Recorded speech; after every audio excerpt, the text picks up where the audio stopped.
tell you right now that HR representatives rarely get that question. This is how you stand out. This is how you crush the interview. This is how you get noticed, by asking these types of questions at the end of the interview.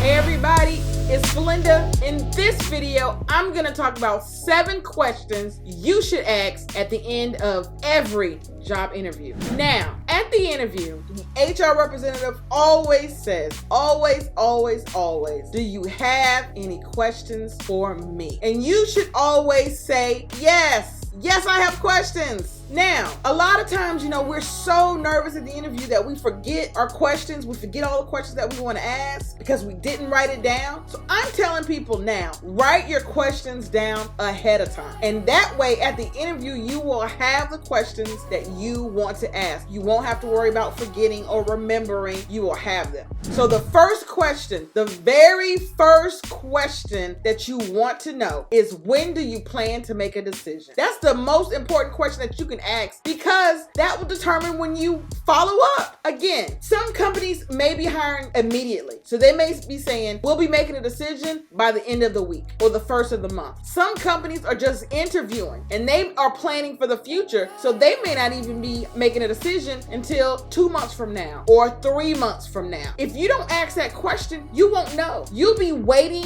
to hear from them, and they may not even plan to contact people until 2 or 3 months from now. Question number 2, how does the company go about problem solving? Wow, what a great question. I can tell you right now that HR representatives rarely get that question. For you to ask that question shows that you are very interested in the company and in the growth and learning more about the company, that you want to know how we problem solve. Oh man. Question number 3, what type of skills does your ideal candidate have? When you ask that question, you let them tell you what type of skills they think the person should have. They're going to list out all these wonderful skills. And if you have any of those skills, which hopefully you do, I'm sure you do, the skills that you have that they list that is ideal candidate, then you're going to follow back up with, that's wonderful. I have those skills. I have this, and this. And then you give examples of those this,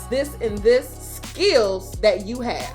Number 4, what is the next phase of the interview process? You may not think that's an important question or a good question, but it really is. And let me tell you why. For some employers, they do a phone interview. Then they may do a video interview. Then they may do a face-to-face interview. Then they may have another face-to-face interview with maybe a manager, the owner, or the director. Then they may have you do an assessment. There are a lot of levels in an interviewing process, a lot of levels. Some employers don't do any of those. They go from call you in to interview you to making a decision to offering a job. But you won't know that if you don't ask that question at the interview.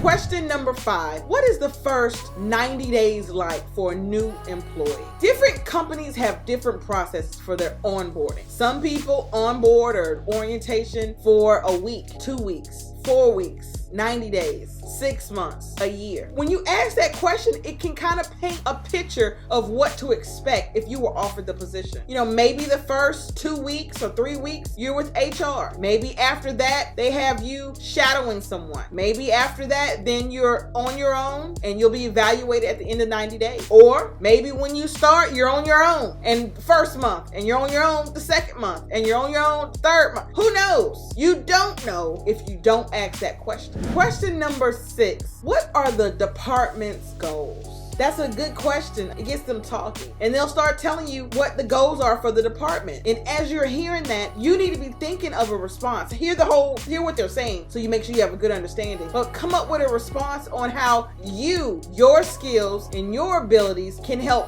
reach that department's goal. So when you're asking a question like that, you want to hear what they're saying, and then think of an answer of what you can do to contribute to hit that goal. Because again, they will be like, okay, they're already prepared. prepared. They already got plans. They already, see themselves working here. And their skills and abilities can help our department reach that goal. Nobody else is asking these type of questions in an interview. This is how you stand out. This is how you crush the interview. This is how you get noticed, by asking these types of questions at the end of the interview. If you know someone who wants to leave their job, I have a free PDF on things you need to do before you leave your job. Click the link in the description below and get yours right now. And question number 7. When is a new hire evaluated, and how are they evaluated? Again, that question helps you. It helps paint a picture for you, because they're gonna say new employee could be evaluated at the end of 30 days or 60 days or 90 days or 120 days. How are they evaluated? They sit down, they talk to their supervisor, and they talk about what needs to be improved on, what they feel is their strengths,